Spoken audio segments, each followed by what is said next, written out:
All right, welcome in. Latest episode of that SEC podcast. I'm your host, Michael Bratton. I go by SEC Mike on Twitter. And no, that is not Cousin Shane. Cousin Shane has been on vacation for about as long as Nick Saban's been retired. Ooh. That is Chris Marler over there. Fourth and wrong. Did I get the name right? You did. How's it going, buddy? It's going well. Do I look like Shane? Because I love Shane, but You're getting there. You're getting there. I want to start my march.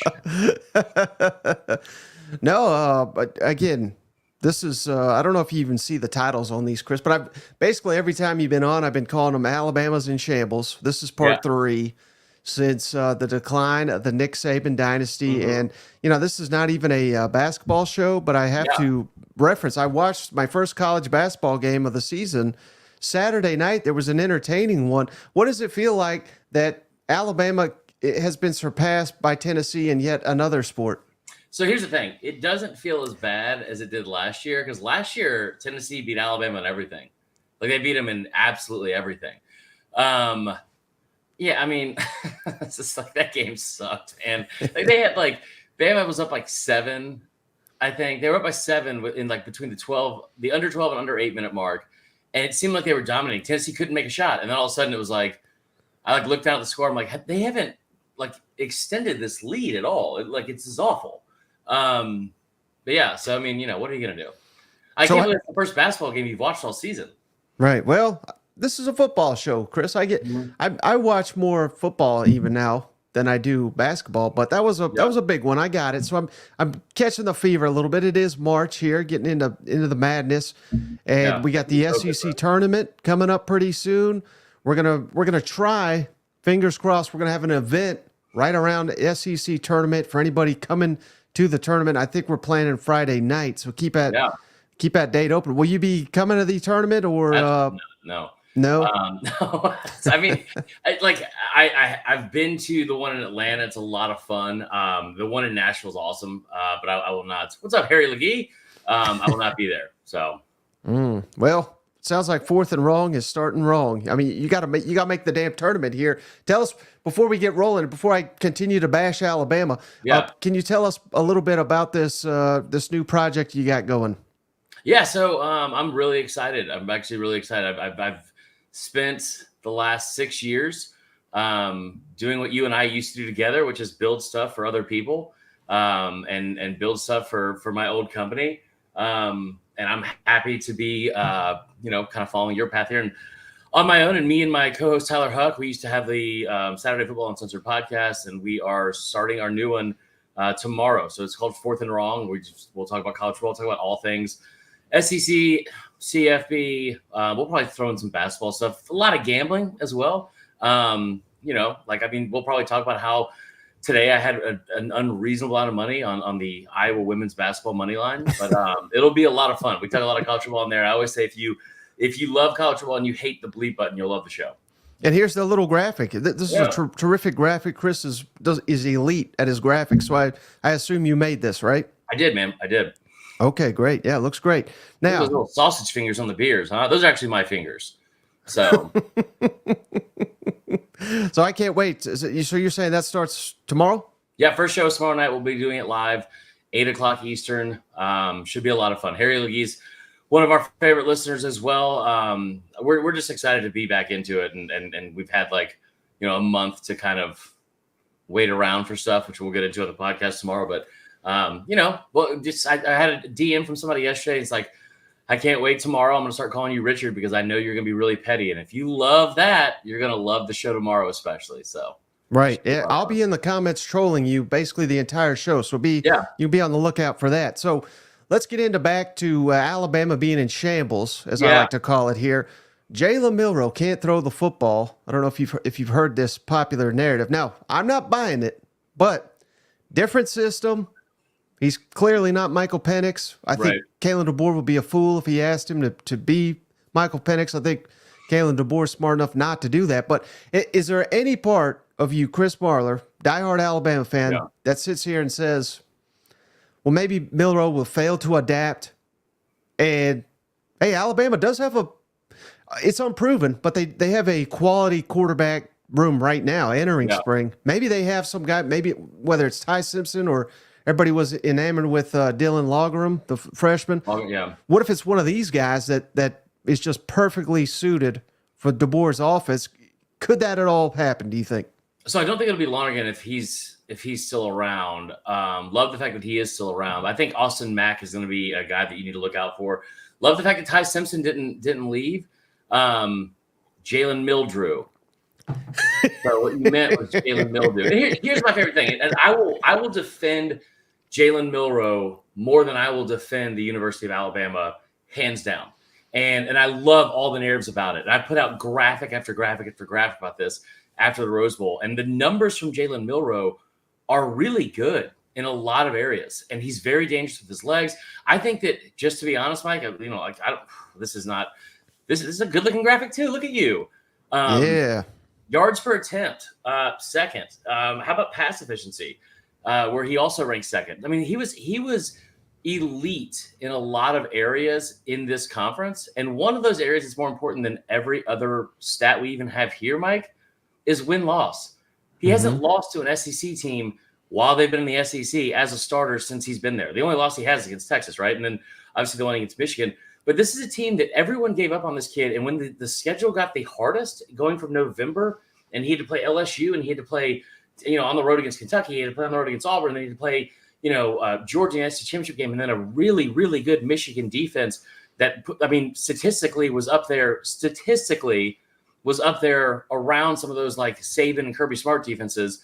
Not as elite as 2021 Georgia, but a very, very elite unit. If you look at the numbers a little bit closer, those are the teams he lost to, and they're 4 minutes away from going to a national championship. And that's a guy that went out and beat Georgia and stopped them from going back to back to back, is undefeated as a starter against, like I said, in the SEC. And when the month of November started, he ended up finishing the season with 17 touchdowns and only 1 interception. So the entire idea that this kid can't be an elite passer, I think, is stupid. He's a really, really good passer. I will say this. I think that in this offense, which is different, I think there's a reason Ty Simpson didn't stay. I think bringing Austin Mack over, I love that DeBoer did it. I hate you lose Julian Sayin, but I love that he stayed committed to a guy he recruited. I think it's going to be fun to see some competition this spring, because the competition, I think, brings the best out of everyone. I think they're probably going to get that in Tuscaloosa. Man, you almost sold me there, Chris. But then I sit here and I look at this schedule. Oh, man. And the over-unders are out.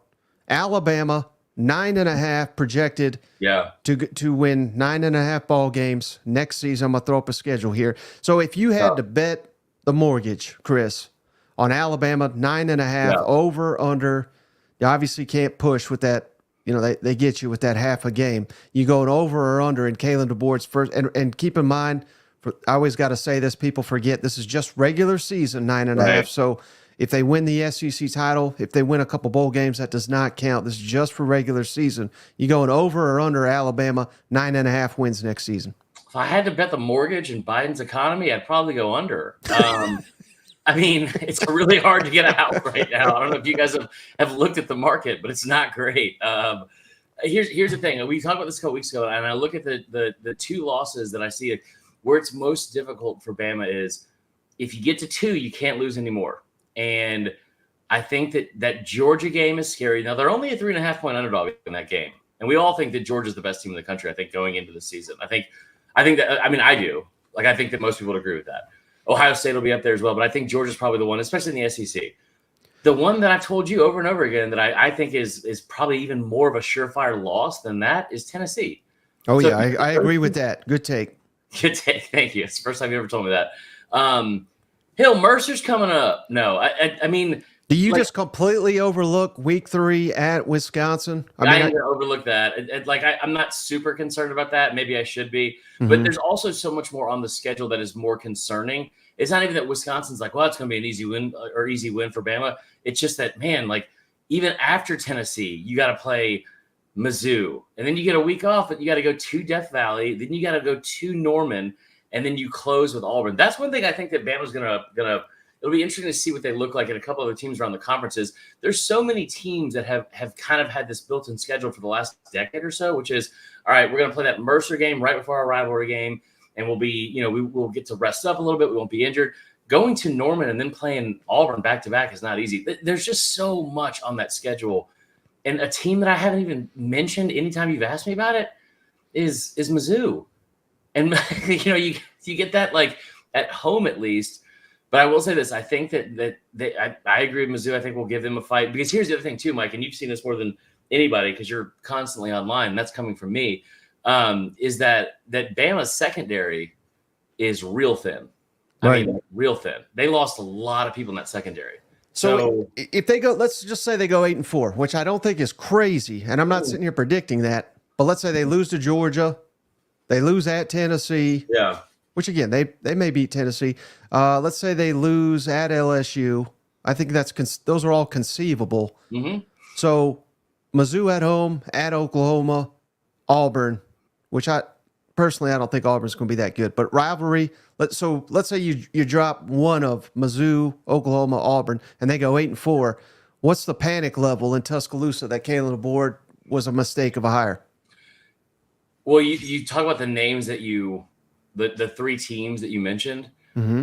I think the concern comes from in order, like the level of concern comes from, like, I would put like a little graph, like the F around and find out graph. Like if it's Oklahoma, the panic level's down here. It's not as bad.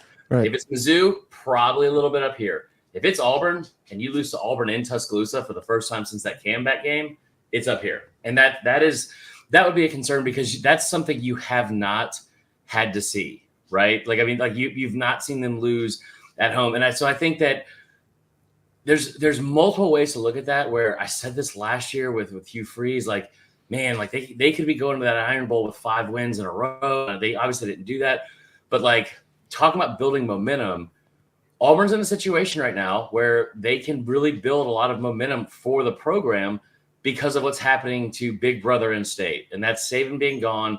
You can turn the tables with recruiting, even though Bama just stole a guy from them this weekend.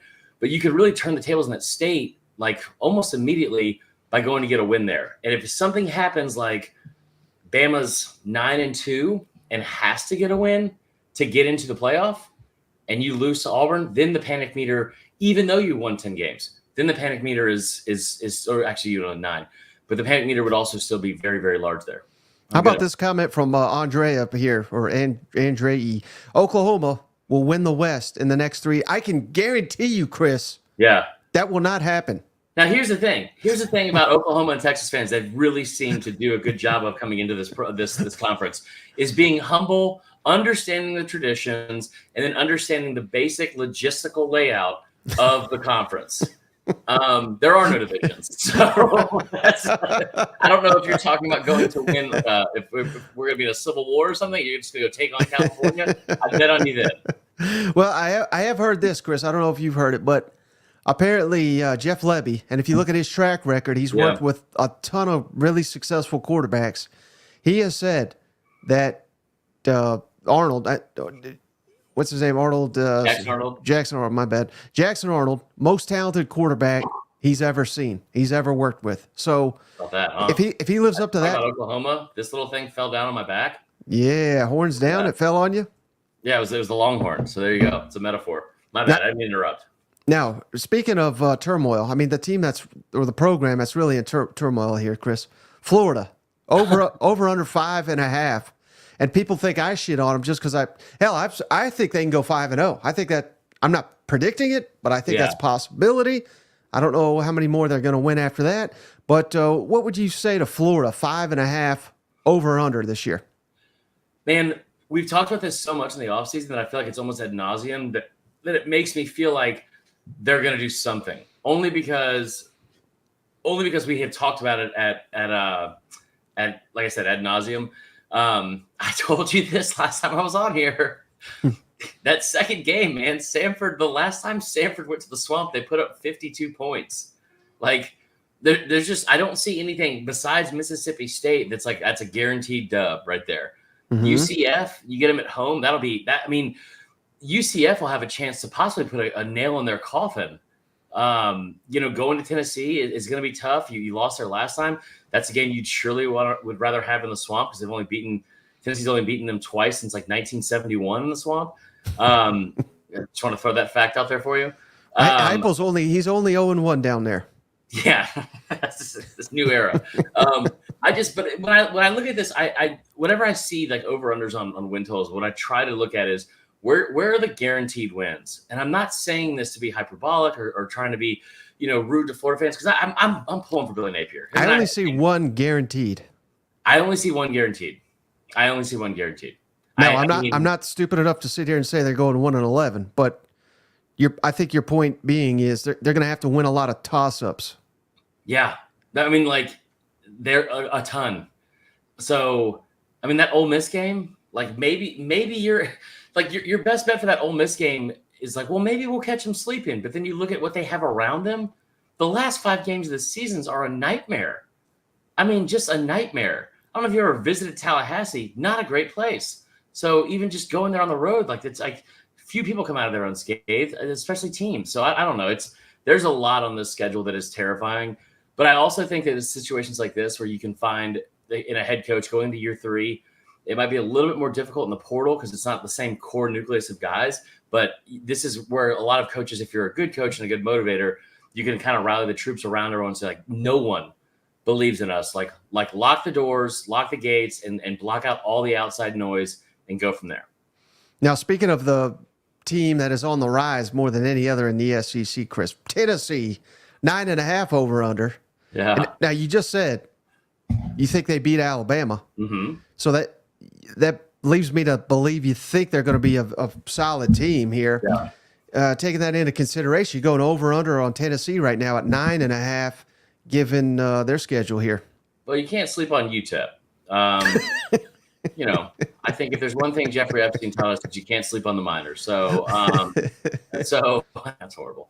NC State, that's interesting because it's a neutral site game. I think Tennessee will probably travel and sell that place out. The one that I am like I have circled more than anything is OU, because that's a game where like there's going to be a ton of emotion involved,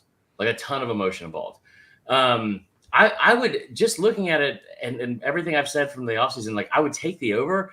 And one of the reasons is because I know the offense is going to be good. The offense is going to put up points. I think you have an instant upgrade at quarterback. Just whoever is coming in after Joe Milton. So I think that Nico is going to be really, really good. They better hope he is. It's a hell of an investment they made for him. But I will say that like worth every penny if he wins big. Of course. I think if he's going to be better than Joe Milton, 1,000% better than Joe Milton. But I will also say the thing with Tennessee that people have, sorry for the baby. Sorry for the baby you're sitting right now. I shouldn't have said so many things over here. No, I think if you're talking about Tennessee right now, the thing that has really kind of flown under the radar the past couple of years is that how good the defense can be at times. I mean, they got it for the quarterback a lot last year. And I think that if they can be solid, the offensive firepower that Tennessee has coming in on paper is scary. It's really scary. I've seen so much talked about with like the running backs and the receivers, and, Brew McCoy coming back from a leadership standpoint alone is huge. You got Mike Matthews coming in from my alma mater at Parkview, and he should be a stud, like an absolute stud. So they have talent everywhere on offense, and at Josh Heupel's disposal, that's a scary thing. Yeah, that's interesting. You never told me that before, because I don't follow recruiting like I used to. Obviously, I know who Mike Matthews is, but he really caught my eye when he was playing. I think it was called the Polynesian Bowl. Yeah, and he just looked like a grown man playing little kids out there. He looked like what's his game like? Is it? I mean, I hate to compare everybody to like Jalen Hyatt, but he looks to have that elite type of speed. Well, I don't love that you called Polynesians little kids. I think that's pretty insensitive for one. No, the Polynesian Bowl. I know what you meant, Mike. It's kind of messed up. But we'll talk about that off air. I will say, I don't know why you think that, because I graduated from high school 20 years ago this year, that I know what Mike Matthews' game is just because we went to the same high school. But you got contacts down there, don't you? Yeah. I mean, so the head coach is my old teammate, Joey Sturdivant. He's doing a hell of a job there. They put a ton of kids in college. He is the premier recruit from that school, at least from last year's class. I like what you get from him. I think it's speed for one, and a guy that can be really, really explosive. I don't think he's like Jalen Hyatt, because Jalen Hyatt, was a guy that was a 4-3 guy. I don't think Mike Matthews was a 4-3 guy necessarily. But he is somebody that I think will come in and be able to be an instant impact if he can understand the offense. And that's the thing, man, because like Jalen Hyatt wasn't really talked about before, like really before the Alabama game. But like in that offense, Josh Heupel figured out ways to scheme people open and get the ball to his playmakers. And I think that's the one thing that is always the easiest thing to do that people often overlook in this league. It's like it can be simple on offense. It's like just get the ball to your playmakers, figure out your best 3 to 5 guys and get them the ball, feed them the ball, and then go from there. And that's the thing that some offensive coordinators struggle with. I don't think Heupel will. Right. And I don't know if you caught any of the combine. I don't really pay much attention to it, Chris, but apparently Joe Milton can throw the ball about 80 yards, which has got NFL people enamored. Yeah. But I'm not going to sit here and bash him, but that's about the strongest part of his game is throwing it deep, not necessarily accuracy. How about Oklahoma, Chris? I'm so interested in what these former Big 12 programs are going to do in the SEC. Over under 7.5 for the Sooners coming in to their first season in the SEC. And personally, I think that's a little low for Oklahoma. What's your thoughts? I hate Oklahoma out of conference. I've seen them go on the road. They played Tennessee before. They played like Ohio State, but lately it's like I have zero desire to watch Temple and Oklahoma. Like, what the hell is that? That's called SEC scheduling, baby. Maine. I mean, that's elite right there. Oh, good. They get a bye before Bama. That's fun. Yeah, Maine. That is wow. I mean, looking at the schedule, I would say it's kind of low because Tulane's at the very least breaking a new coach. Houston was pretty awful last year, I believe, right? Fired everybody. There's not a fan base, and I've always kind of liked Oklahoma. Like I've enjoyed, they have the same colors as my favorite team. They've always been a really good team. It seems like they're always kind of fun to watch, like offensively. And they're always like well coached, all that kind of stuff. That fan base sucks right now. Like that fan base has been, they need to be humbled. I think they will be when they come to the SEC. And here's one thing too that I think they probably overlook. Their first game being on the road at Auburn is going to be tough. Obviously the Texas game, they're a 10.5 point underdog right now, that line being released. Going on the road to Ole Miss, that's a loss. Like the target that will be on their back because of the years of shit talk that they have thrown out there, LSU is a guaranteed loss.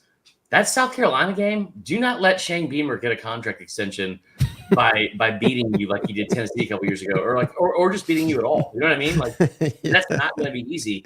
I will say that they, out of every team I've seen in the SEC this year, because it's really hard to look at the scheduling when it came out and say, like, oh man, so-and-so's got a new really easy schedule. And if any team got favors, had a favorable schedule given to them, it was OU and then maybe Texas. I mean, you talk about look at all those home games.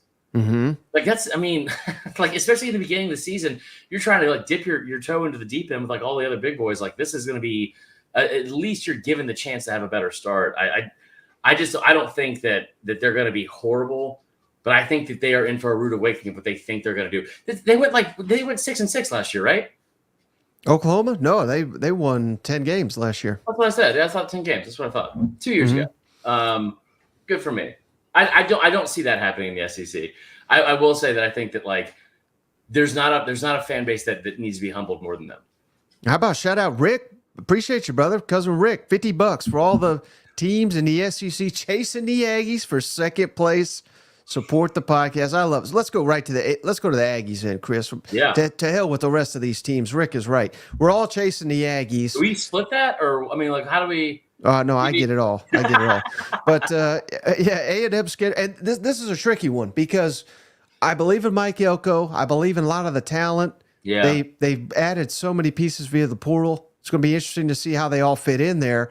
But I think 2 games right out the gate. Notre Dame at home, McNeese. I mean, that's a joke of a game. But at Florida, if you can start 3-0, I think you're going to have one hell of a season. If you start 3-0, you're starting 5-0. Well, not only that, but I mean, hell, I think you're winning 10 games potentially if you can go 3-0 right out the gate. And I think it's tricky just because I hear Notre Dame's good. I don't know. I hear that every damn time. And then at Florida, I think Billy Napier, basically, I mean, he can't afford to lose that to keep his damn job. Yeah. So, I think A&M's probably not expected to probably win either one. That's why I'm saying if they can do it, they may have an elite squad here. Yeah, I mean, it's. I tell you what's weird is that like how quickly things can change in the SEC. Also, why are all the graphics outside of the box on this one? Just to squeeze it over 16 by 9.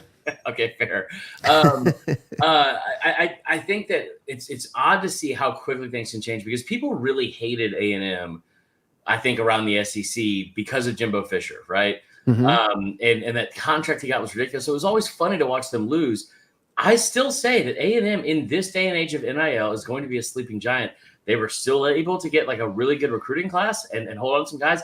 That Notre Dame game is interesting for a lot of reasons. One, because it's not often you get the entire SEC in a non-bowl game pulling for an SEC team. But I think most people besides Texas are going to be pulling for A&M in that Notre Dame game. So you going over or under 8.5? I'm going. This is a strong over for me. I think they get to 9. So I think your losses that you look at here are, you get Mizzou at home. I think they lose to Texas. I think they lose to LSU. At Auburn will be tough. Man, I tell you what, like it's kind of hard for me to say under. I think over is probably the play, but it's hard to see the first year head coach. It's 8. I feel like the ceiling is probably close to the 4, Mike. I think 8 wins to 10 wins is probably where the ceiling and the floor probably are. Mm-hmm. So, is there a better game in the SEC next season than Texas at Texas A&M? You tell me. You left it off your list of top 10 things completely. I had people in my comments for weeks yelling at me like all I did was a damn graphic. No, that's such a great game. It's such a great game for the sport, man. Like I think one thing that we, just to get on a high horse for a second or a soapbox, one thing that sucks about college football right now, everyone watching this podcast loves college football just like me and you, right? And it's been my favorite thing since I was 4 years old.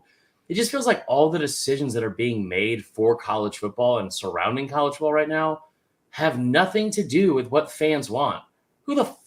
I can cuss on here. Who the fuck wanted a 2-minute warning? No one. No one. And we got a 2-minute warning coming. I think that Texas and Texas A&M, when we can get back to as many traditional things as possible, I think isn't that why they stopped stopping the clock on first down to speed it up, and now they're like, well, by God, let's add in a fucking 2-minute warning. Like it's nonsensical. It's like 1 year they change it to do this, the next year they change it to do that, and what they're really doing is they're trying to make it more like the damn NFL, which is nonsensical because you should never try to be the NFL. People that like the NFL, that's great. Right. But we're college people. Let us embrace that. Let's be different.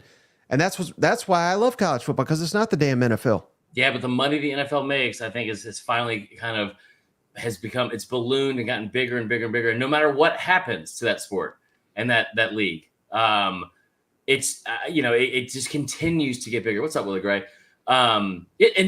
Till Valhalla, that nailed it. Just nailed it. Because here's the thing they told us. It's like, I wish for 1 minute or one day we could just get like a truth serum type thing, like a liar episode for 24 hours with Greg Sankey and all the people from the NCAA. Because the whole thing was, we're going to put a 2-minute warning in because we want to avoid back-to-back timeouts. Okay. Well, I'll tell you what, that's a very rare thing that happens is back-to-back timeouts unless somebody's trying to kick a field goal. And even then, I'm pretty sure that one of the timeouts has to be like a 30-second timeout, right? So with Ollie and Marler on the same side, the other side's just pure evil. You know what I mean? I meant to reach out to Ollie last week and tell him congratulations on that win because Kentucky whipped Bama's ass last week. So congratulations, Ollie. It's always good to hear from you, bro. Evan Grimes, appreciate you, cousin Evan. $20. Chris, heard a rumor that you're becoming the ultimate boyfriend and became an Auburn fan. War damn Eagle. Okay. Thanks, Evan Grimes. No, I think that like the whole thing that they're trying to do, it's if you're trying to avoid back-to-back timeouts, just fucking tell us what you're really trying to do, which is, hey, we want to guarantee a commercial. We just want to guarantee a commercial. But there's just no reason for it. I used to say this all the time, Mike, and one of the reasons I hated the NFL was the game flow. The games would be shorter, but one of the least favorite things I ever watched in sports is touchdown, commercial, kickoff, it's a touchback, commercial. I will lose my mind. And we are headed there this year. And it's so stupid. It's like the game flow gets in the way. You saw it last year with like how quick games were going by. And like, I think people will adapt that and get used to it, but it's just like none of the things that they're doing are for the good of the game or the good of the fans. And it's funny too, Mike, because I have shit on the NCAA forever. And the thing that the NCAA I hate the most is all they had to do for their entire existence was just do what you say in your mission statement, which is provide advancement and better quality of life for the good of the whole of the student athlete. And they never did that. And now that's exactly what these people in charge are doing. It's the same thing. It's just awful. Right. I mean, we live and die for these 12 Saturdays a year. Yeah. And some genius was like, how can we shorten that 12? Right. You know what I mean? It's just, that really pissed me off. How about the going to 14 teams? They were like, what if we do 12? And people were like, okay, cool. All right, we'll get on board for it. It's a long season. How's it going to play out? We don't really know. They're like, what if we do 14? Like, why don't you just fucking put it to 64 like you want to do anyway and go away with the regular season? And just like, I just at some point we're going to catch Greg Sankey or someone doing the Dave Chappelle gif, and we're going to catch a soundbite of him and be like, aren't you worried the fans aren't going to like him? Like, fuck them. That's why.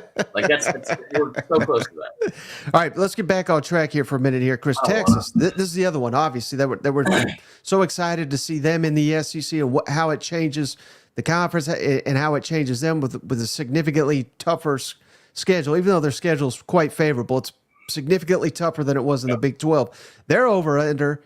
It's the highest with Georgia, tied for Georgia, 10.5. So what's your thoughts? Where would you lean on that first year in the SEC? I'm still I'm trying to warm up to Texas, but I'm not seeing quite the hype. National title contender type team. That's what a lot of people are seeing out there. And I know you love Sarkisian. I'm still warming up to him too. So would you go over under Texas 10.5? I mean, I'm going over. Like, Michigan got like gutted from a roster standpoint. I'm not going to make the same mistake I did last year, saying that UTSA is in a potential upset situation the third week of the year. Now, Louisiana Monroe is tough for first-year coaches in the SEC. I will say that. I mean, dude, you want to talk about, like, besides the very middle two games 6 and 7, the rest of this is cake. Like, going on the road to A&M, at A&M's tough. SEC made them go to A&M. That game is the third toughest on there, hands down. But after that, Florida at home, at Vanderbilt, Mississippi State at home. Texas going at Vanderbilt seems like it's sacrilegious for some reason. I don't know why. Arkansas is going to be tough. I think Sam Hargrove's right. I said that, like, what I don't understand about this, Mike, and you are a huge SEC guy, and then, you know, I obviously have covered it for years and love the SEC as well. But, like, what I don't understand is you brought in these two new teams, like, to the conference. Why the blank are they getting this, like, red carpet treatment schedule wise? Because that schedule is a little bit ridiculous. Like it's very well set up for them. I don't see a lot of situations where they're not going 10-2 or more. Well, I think they wanted it to be favorable. I really do, to Texas and Oklahoma as much as they possibly could. Why? Just to get them embraced in the league. I mean, I don't necessarily agree with it, but hell, I mean, we got media days in Dallas for some reason. I still don't understand that one. Dallas is so close to all the other SEC schools. Right. And they may not even realize that it is down there. You know, the fans and whatnot. You know what I mean? Because they're going to be like, that. I don't know how to do Big 12 media days, but brother, y'all either come to our doorstep and ask us questions, or don't come at all. I don't know what the hell they're thinking with that, but I think they just want it to be a big deal that it's Texas and Oklahoma and fully embracing them. But I don't know. It's interesting. Yeah. Now, how about Georgia? Because I've got an interesting theory. You're gonna love this. Okay. Because I know you're like secretly a dog. It's so weird how much you hype up Georgia, even though Alabama and Georgia, I mean, that's supposed to be like a top rivalry here. But this is pretty wild to me, Chris. 10.5 for Georgia. You think it'd be higher, but this is a very difficult schedule. especially compared to last year, where you got you got Clemson in the opener. It's on a quote unquote neutral field, but not really. It'll be more Georgia fans in Atlanta. At Bama, at Texas, at Ole Miss. Those could be the three best teams outside of Georgia in the SEC. You got Tennessee on there, although they own Tennessee. Florida, you just never know what you can get in a rivalry game. So my you do. Hot take here. You've seen it the last couple of years. My hot take here, Chris, and I said it all last season, and they jumped on my ass all year. Yeah. But I said Georgia's not number one in the country. They are not elite to the level they were. Now, by the end of the season, I was thinking, all right, yeah, they're elite. But I think they were somewhat of a product of their schedule. I mean, their schedule was a damn joke last year. And the one time that they really got tested, they lost. Obviously, they missed a national championship because of it. Mm-hmm. Could we get it to the point where this type of schedule, I don't know if exposes is the right word, but even you just said it, and I'm hearing it everywhere. Is anybody even going to touch Georgia? Well, I think with this schedule, I think they're going to come back down to earth a little bit, and maybe, losses like Brock Bowers, Lad McConkey, and hell, even Stetson. It could be massive, and could be a setback to where Georgia's like a 10 or 9 win team. Yeah, I don't see any of that. I don't know. At Texas, at Alabama, at Ole Miss is going to be really good next year. Okay. Clemson returns 18 starters. I think if you're looking at Georgia, it starts with the head coach. You're looking at Kirby Smart. There's not going to be anyone that's going to be out preparing Kirby Smart, and there's not anyone that's going to be out motivating Kirby Smart. And Kirby Smart is going to come in here in a situation where, like I said this last year, looking at Georgia State. You sound like David Pollock telling Nick Saban to his face that Kirby owns college football, and then he lost to him the next time they faced each other. Please don't ever compare me to David Pollock ever. I will walk out of this show. So you think Kirby's more driven than like Sarkisian, who's not won it, or Heupel, who's desperately trying to get there, or Brian Kelly, who left a golden situation where all he had to do was win 8 games and people kiss his ass to come down here to come to the SEC to try to win a national championship? Yep, to all that. I'm not saying the other coaches aren't driven. I'm just saying Kirby's a different breed, and the way that Kirby goes about his business, I think the thing that's scary is no one's going to out-recruit him. Especially now. Evan, stop sending Mike money and save some money for our show tomorrow. For the love of God. This kid. No, I think that you talk about the talent they have coming back. Y'all going to be shocked about them. I won't. I'll be a huge dickhead about it too, to be honest. But I will say, thank you, Bipine. I will say this. I think the way that Kirby goes into the schedule this year versus last year. Last year, you look at it and it was like you're walking a tightrope for Georgia that whole year, where it's like you kept waiting for them to find their groove. You kept waiting, and then all of a sudden they get that bye week, and then you go into Florida. And one thing that makes Kirby, you said the thing about you never know what you get in a rivalry game. Yeah, you do, because Kirby hates Florida. Kirby hates Florida like he hates getting a good haircut. He hates them. I'm pretty sure he hates Tennessee too. I would say that, yeah. So, but I think that going into the season last year, it's like, man, if you slip up once, you might not get a chance to play for a national championship. And we lost. We saw a team that was 29-0. Michael Riley says Napier owns Smart. He's a big Florida fan. I'm gonna send Mike Riley $9.99. No, I think that like you look at last year, and it's like that's a little bit tougher as a competitor to be like, man, if we slip up once, like we're done. Like we're not going to get a chance. And really, when you look at it, like I don't think Georgia should have made the playoff the way it was set up because they just lost in the way they did. But I'm also not considering tell you they weren't one of the best 4 teams in the country that would have, coming off a loss, probably won a national championship because that's how good Georgia was. Carson, Beck, all the offensive firepower they have in the backfield. I know they lose Brock Bowers, and you're not going to be able to replace that kind of production or mismatch on offense.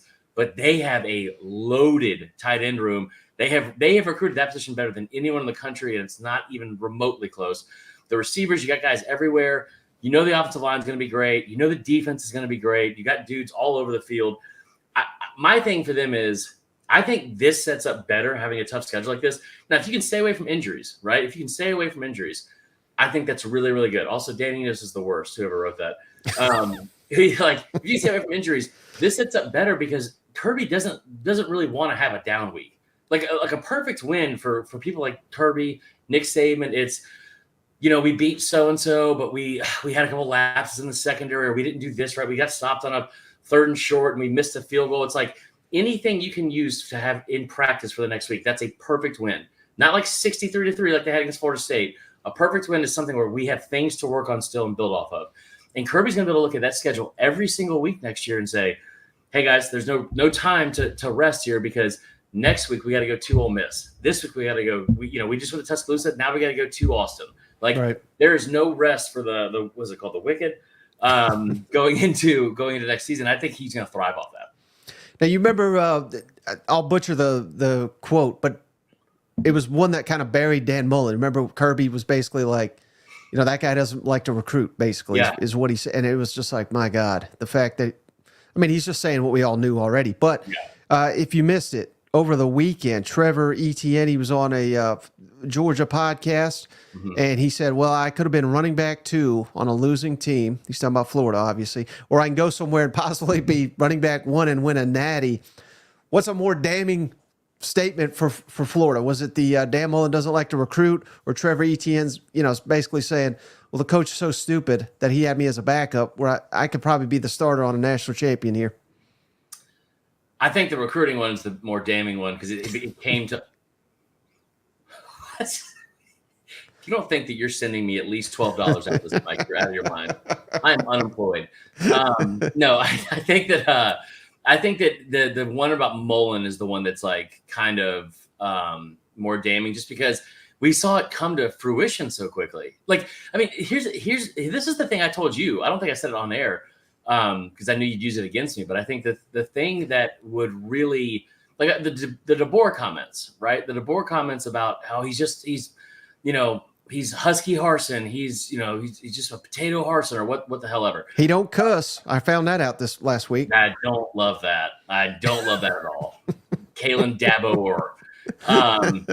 But like the fact that like that was kind of like one of the things about him. It's like, oh, he doesn't know how to recruit down here, and he's been fine at that so far. But like the real doomsday scenario for Bama fans is him being Dan Mullen, which is Dan Mullen came into Florida and went to 3 New Year's Six Bowls in his first 3 seasons. He was 21-5 his first 2 seasons, had top 10 teams each year. But they didn't sniff a national championship. The only year they really could have, they went 8-4. And then you saw the wheels come falling off, because after a while you lose some of those like generational pieces you had on offense, and the people you've been able to coach up, like Kyle Trask, those guys are gone.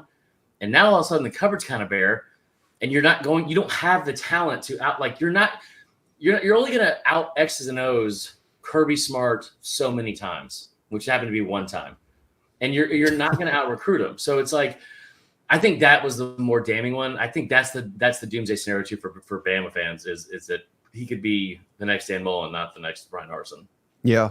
Now, how about there's 2 teams I really got my eye on, Chris. This is no surprise or anything, but I think this is going to surprise a lot of some people nationally. Obviously, SEC fans well aware of what's been going on. But Ole Miss, 9.5. Yeah. I'm trying to figure out who in the hell is going to bet the under on that. I went from this should be a playoff team to this should be a national championship contender. I think they're that good. They essentially have 3 games they could lose next year, and it's at LSU, it's at Oklahoma at home, and it's Georgia at home. So if you can find a way to win one of those, you're in the playoff. I don't know that anyone else. I don't want to say test them, but I don't think anyone else is capable of beating Ole Miss if Ole Miss is as good as I think they can be. Yeah, I also love the fact that I think you get Georgia in that game coming off of Florida, I think, right? Let me look up their schedule real quick. I could be wrong about that. Yeah. You do. So you get them sandwiched in between Florida and Tennessee. That's a good matchup there for Ole Miss. You get them at home. They're not going to lose to Oklahoma. I think this is, hammer, like absolutely hammer, because I don't see them beat. Why the fuck are they going to Wake Forest? What is happening here? That's their Power 5 non-conference is at Wake Forest. Got to give them hope. I think that there's zero chance they leave the month of September not being undefeated. I mean, you get 4 of those 5 games at home. Your only road games at Wake. Oh, South Carolina could be interesting. That could be an interesting game just because it'll be their first true road game. If South Carolina somehow starts off well, that would be great for them. I do think LSU is a loss. That's also a great day of football. I'm pretty sure that October 12th game. I think that's Ole Miss, LSU, and I want to say it's Bama, Tennessee as well. It's like there's some really, really good games that day. Mm-hmm. I mean, hell, and you get Georgia at home. Like the thing, there's not an SEC team that benefited from the new schedule. I think more than Ole Miss, which is not a knock on them at all, because it's like, like the most glaring thing I see out of this is there's no A. There's no Alabama, hoary toddy. That's right, Donta. There's no A anywhere on this schedule, and they don't have to play Alabama. But hammer the over on this because, man, like they are so close, and you finally get some continuity. I think for like getting like a third-year starting quarterback, Jaxson Dart. I think he's like a lot to that school and that offense, like Matt Corral was. The only concern here I have is Kiffin, because we haven't seen Kiffin stack seasons so far as a head coach. We haven't seen him be able to stack seasons at an elite level. Like even when they had the 10 wins, I think they've won 10 wins or more in 2 of the last 3 seasons, but in between there, they kind of struggled a little bit in 2022. I think this is a great opportunity for them. I think this is a really, really good chance for them to make a deep run in the playoff. Now, the other one, Chris, this is kind of turned into a Missouri podcast. Missouri, they're also 9.5, but my God, I mean, I'm trying to figure out where are the losses. At Alabama,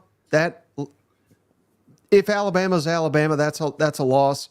Oklahoma at home, A&M on the road, maybe, but where else are the losses? I mean, I think they're going to be favored in 9 to 10 games next year, Missouri, coming off an 11-win season. Right out of the gate, you got to play M, so that's going to be tough. That's Murray State for those just listening. And then I'm assuming Buffalo. Buffalo, yep. That's okay. Listen, I just for fun, since I'm not being paid by the show. I just want everyone to know this. Later after the show, look at this Buffalo Bulls or the Chicago Bulls logo. I saw this on Instagram today. If you turn it upside down, it looks like a robot having its way with the crab, and I can't unsee it, so neither can you. So have fun with that. Okay, so back to Missouri.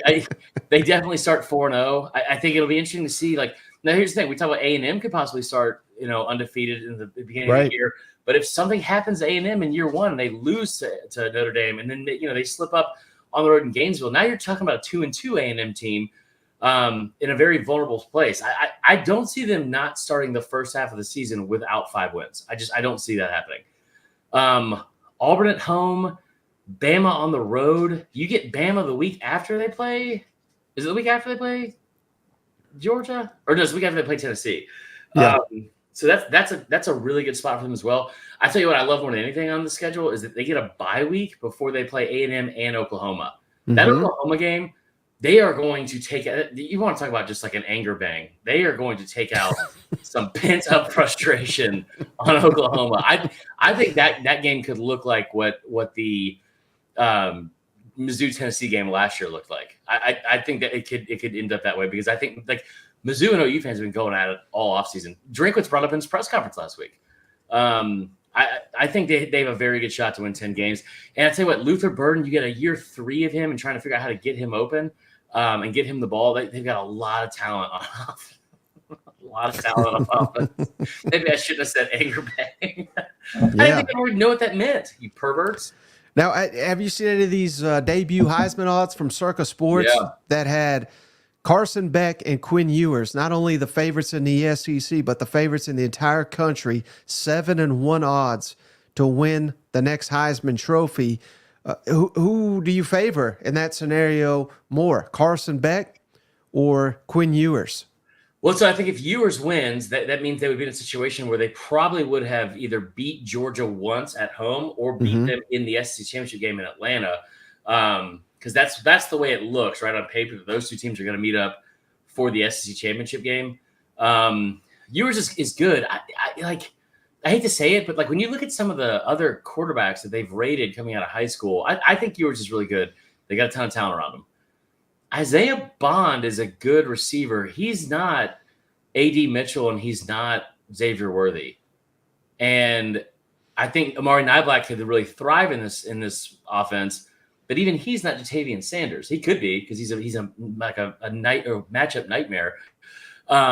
He's not going to have Alabama coaching, just not getting the most out of those guys. That's right. There you go. You always find a way. Never miss an opportunity. So I think that they have a really good chance of being able to get to 11 or 12 wins. I don't think that they have the same talent around Ewers as they did last year. Carson does, and I think they can play 3 times. Even somebody just said that in the comments. Carson has all the talent around him. What's scary here too, Mike, is this has obviously become a quarterback-driven award. It sucks. It's a very "what have you done for me lately" award too. It's like later into the season, we saw Bryce Young win it a couple of years ago because of what he did against Auburn and Georgia. And they also, for some God knows why reason, Chris, they favor guys that have not been there before. Yeah, it's like they get obsessed with the shiny new toy. Yeah, and Heisman voters have a lot of explaining to do a lot of times. Them and AP poll voters kind of drive me nuts because it's like, if you're not going to take it seriously, give the vote to somebody that will take it seriously. And I think that a lot of times they kind of take themselves a little bit too seriously. So they have these things like, it's just, they get really hell-bent on proving a point that doesn't need to be made. Mm-hmm. So I will say this too, though. The one thing that's scary, if you're talking about Georgia's offense, you look at this might not be the same because when the lines were originally released, I think it was from Circa, it might have been from DraftKings, but Carson Beck has the best odds of any player in the country and quarterback, right? Then you go down, the first non-quarterback player that has odds is like number 20 on the list, and it's Trevor Etienne. Mm-hmm. So 200 to 1. Yeah, that kind of gives you an idea of the level of talent that they have amassed in Athens. I think I would take Carson over Quinn in this one because, you showed me the schedule too. The schedule's pretty difficult. How about this? Next on at least the SEC list, Garrett Nussmeier for LSU, Nico at Tennessee, and Jaxson Dart. Interesting, they put those 3 together, all 12 to 1 odds to win the Heisman. If you had to bet dark horse, just one of those guys, Garrett Nussmeier, Nico, or Jaxson Dart, who do you think is more likely to win it? I would say Jaxson or Nico. Jaxson Dart can put up ridiculous numbers this year. He's also one of those guys that's like very gritty in a gamer. I hate to say it, but if there's a prop bet every Saturday for the amount of times Jaxson Dart is going to lose his fucking helmet, you need to take the over just every single time. But he is a very gritty and good player. I also think this too. Nico could put up 4,000 yards passing, 40 touchdowns, but be 10-2. Jaxson Dart could put up 3,300 yards passing and 800 yards rushing with 40 touchdowns on a 11-1 or 12-0 team. And I think that Ole Miss, and this is not a knock on Tennessee because I think Tennessee is good enough to make the playoff, but Ole Miss has I feel like a trajectory that could take them further into the playoff and deeper into the season. And again, the thing about the Heisman is it's a very "what have you done for me lately" award. And outside of a couple of guys like Joe Burrow, it feels like sometimes this Heisman can be won in the last week of the season or the last couple weeks of the season. And what have you done for me lately? Someone that's faltered in that aspect, criminally underrated. We started this whole conversation. Jalen Milroe, 15 to 1. Yeah. I feel like there's, not saying he's going to win it, but I think there's great value there. You know why there's great value there, Mike? You idiot. Because he's the highest returning Heisman vote getter in the country. Yet he's behind Nico on these odds. How odd is that? I tell you what, man, in this offense, he could really, really flourish. I think one of the things that I love to see out of him is he hasn't stopped working. He's a really good competitor. I don't know what that is going to look like because one of the reasons I didn't say Nussmeier at all is because he loses Brian Thomas and Malik Neighbors. It's hard for me to say that LSU, I think they're going to be really good. It's hard for me to say LSU is going to compete for a natty or have a Heisman level quarterback when you lose 2 first-round receivers. Right. Milroe, like, here's the thing with Milroe that he has that no one else in this conference really has, I think, is the highlight reel stuff that he's able to do. You're not an idiot, Mike. I'm sorry. Get it right. I think that there's a few people like Nico could be that guy, because Nico could make, I hate using this comp, but he could do some stuff on the field because he seems so calm, cool, and collected, and has a really good arm and is a really good passer. He could do some like Mahomes type stuff where he's evading the rush and makes an absolute ridiculous throw. That's the kind of stuff that Heisman trophies can be won on with like a Heisman moment. I mean, Milroe last year against LSU, like LSU and Kentucky, he had 10 touchdowns in back-to-back weeks, and he took over that LSU game. So I think that's the thing. That's the one I like that you said that, Chris, because hey, I'm not trying to take away anything from Jaden Daniels. I think he deserved it, but and I realize it's not as much as people want to bill it like Jaden Daniels, Jalen Milroe. They're facing each other's defense, not facing each other. But that night, Jalen Milroe was significantly better the player. Now, Jaden Daniels also got illegally hit and knocked out and all that. So, but significantly is the best. I mean, Jaden Daniels had like 300 yards of offense in the first half. Right, but Jalen Milroe was the guy that shined in the second half. Yet people are like, "Well, this guy, he fucking sucks. He's garbage." Yeah. And you said it. He outplayed the Heisman Trophy winner, I thought. Yeah, say it again, Mike. Say it all that over one more time so all of your audience can hear it. How about Connor Weigman, 20-1 odds? Right? I don't dislike that. He's a good quarterback, man. People forget about him, but that's a former 5-star that has, look at what he's a different type of quarterback, but look at what Elko was able to do with Riley Leonard. Evan says you're going to get Cousin Shane horny the way you talk about Nico. When is Cousin Shane not horny? That's the clip right there. We had Chris Marler on, and all he talked about was Cousin Shane being horny and also revenge porn, or what was it, anger bang. Now here's the ultimate. Go put your money on this man now. Again, I'm not saying he's going to win the Heisman, but this is the best value bet on the board. I love Luther Burden. Look, I got the damn chips right here. I mean, he's on the show. Brady Cook, 60-1. Yeah. If he takes another step up, we just showed that joke of a schedule. They're going to win 10, 11, hell, maybe even 12 games if they could beat Alabama, which I'm not saying they will, but if they could, they're going to win a hell of a lot of games. And if they do, it's going to be in large part to Brady Cook continuing to take his game a step forward under Kirby Moore. Year 2 of that offense. I mean, that offense was awesome last year. It's going to get even better with the pieces they got coming back, being year 2 in that scheme. Bet Brady Cook right now at 60-1. That's the best value bet on the board, in my opinion. I agree with that. Well, here's the only downside of this is that like I remember a guy we used to work with, our good buddy Connor. He put out something one time that was like, here's every I think it's only happened twice in the last like 14 years where the guy who won the Heisman was in the top 2. It might have been only once.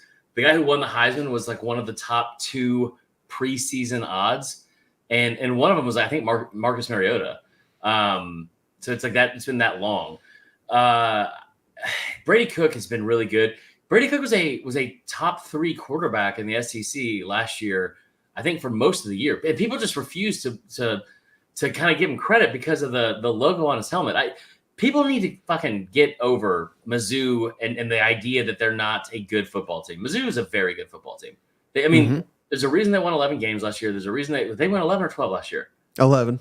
There's a reason why they won 11 games last year. Yeah, it's also LSU and Georgia.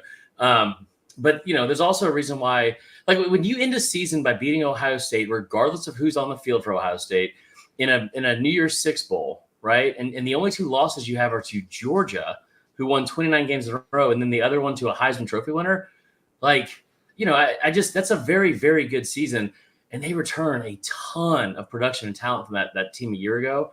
The only thing I hate is that, like, it's Mizzou. So for whatever reason, Mizzou, they get shit on for no reason at all constantly. I always say that they're like Vandy with a fake ID. Like they are a fun, smart, intelligent fan base that like knows their place, but also is like kind of knows their worth and knows their place, but it's not as low as I think other fans give them or put them in. But Mizzou's not going to win a Heisman unless there's 11 or 12 wins and an SEC championship like in that trophy case before they go to New York. I'm just saying it could happen. It could happen. All right, Chris, I appreciate your time. Again, before you go, tell the people, new show, where can they find it? When's it debut? How can they follow you? And I'll be sure to edit this part out. Okay, thanks, man. No, I always have a blast coming on here, man. I appreciate you having me on. So Vern Funquist on Instagram and Twitter. Vern without the E, as Mike has somehow forgotten almost every time he's posted a clip.